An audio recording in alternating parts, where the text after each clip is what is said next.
also feeling that element of fear and distrust and lack of confidence. I've spoken to young people who are afraid to travel to school or sit their exams. I've spoken to families who are reluctant to leave their homes. The overwhelming majority of people affected by these events are ordinary families.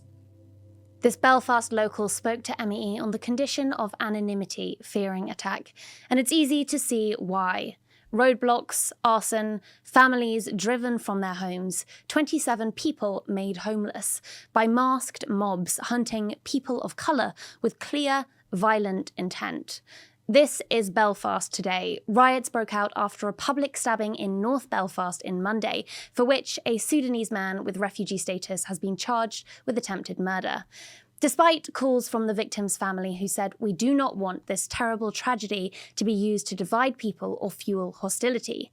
Despite there being zero statistical evidence linking migration and crime in Northern Ireland, and despite clear statistical evidence showing record levels of race-based hate crimes in the region, the news media joined political pundits driving round-the-clock debate about immigration on the basis of one man's attack. The consequences are being lived by locals to the area, one of whom joins me now. Maureen Hamblin, welcome to MEE Live. How have you been feeling since the riots began? Has it made any difference to how you go about your day? Oh, yes, absolutely. I'm more careful where I go. I'm very careful of, opening my blinds. I'm careful of even going to the shops. And this is not the first riot. This is the third year in a row. And I remember the first year that this happened, we didn't leave the house, and we literally just ate whatever we had for days and days. And my kids, who are biracial, said to me, "Mommy, do you think we should go to our dad's house so that we'll be safe because he's white?" So even my kids, who at the time were probably around 8, 6, and 3.5, understand what this means. It's really sad. And this time I didn't even bring it up with them because I don't want them to carry that weight from such a young age all the time.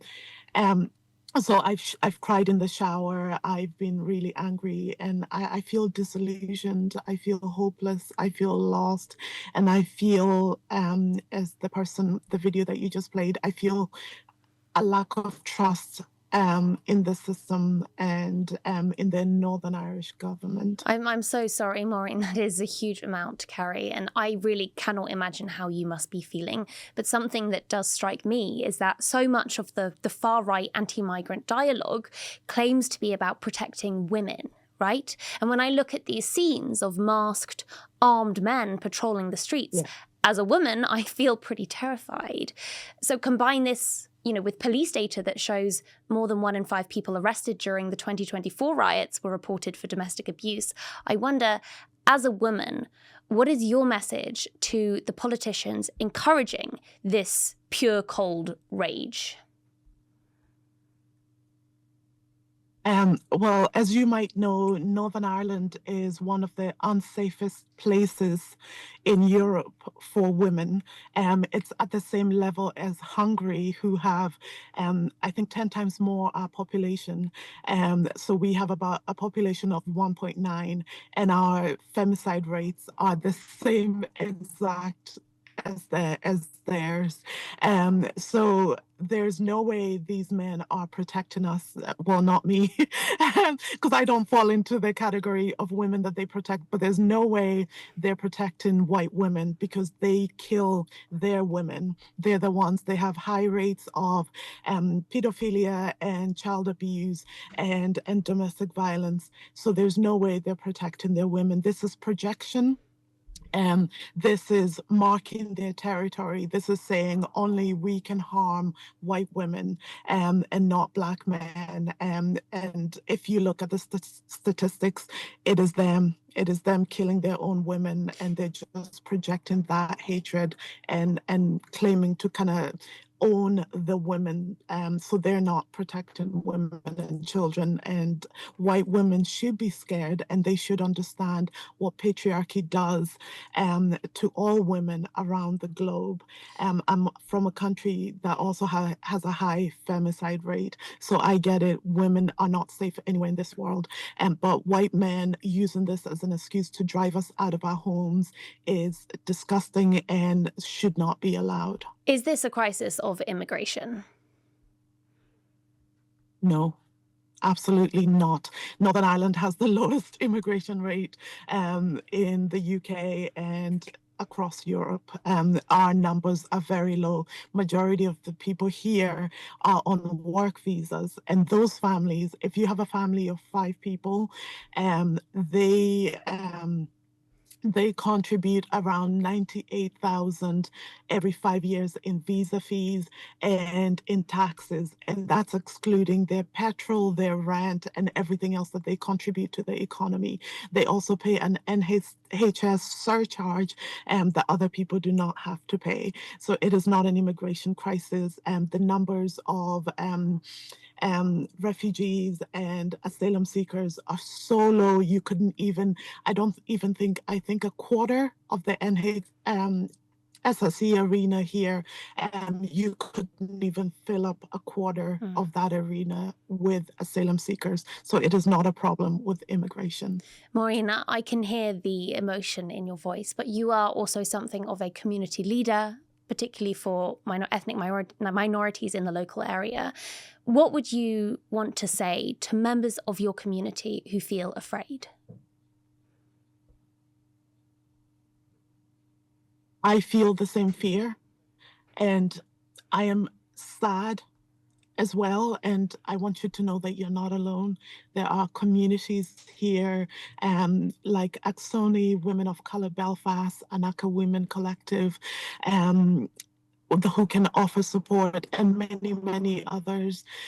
If you do need to reach out to somebody for support, reach out to me, reach out to any of those organizations.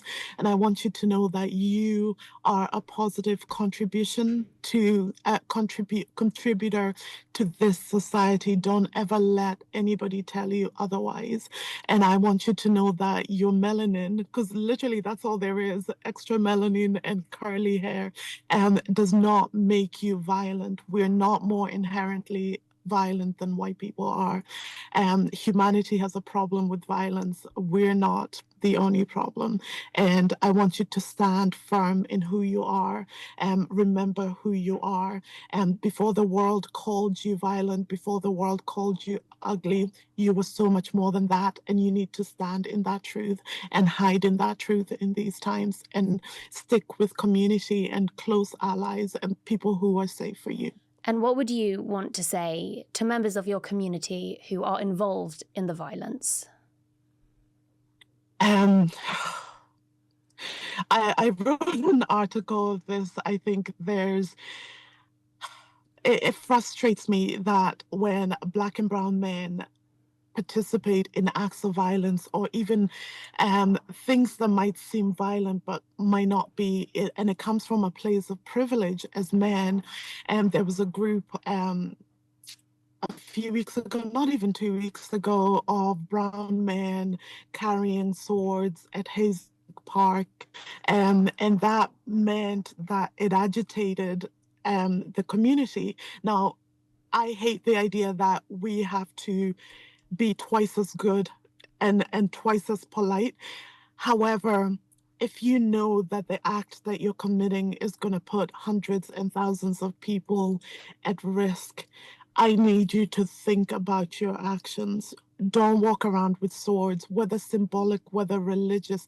It puts women and children at danger. Black and brown women are more likely to experience public racism, especially when they're pregnant, wearing a hijabi, or walking around with children. So when men especially commit these acts of violence, they're putting us all in danger.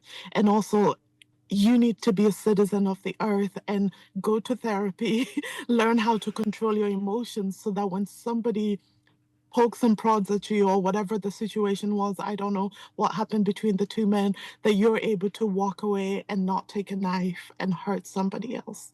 Maureen Hamblin, thank you so much for joining me.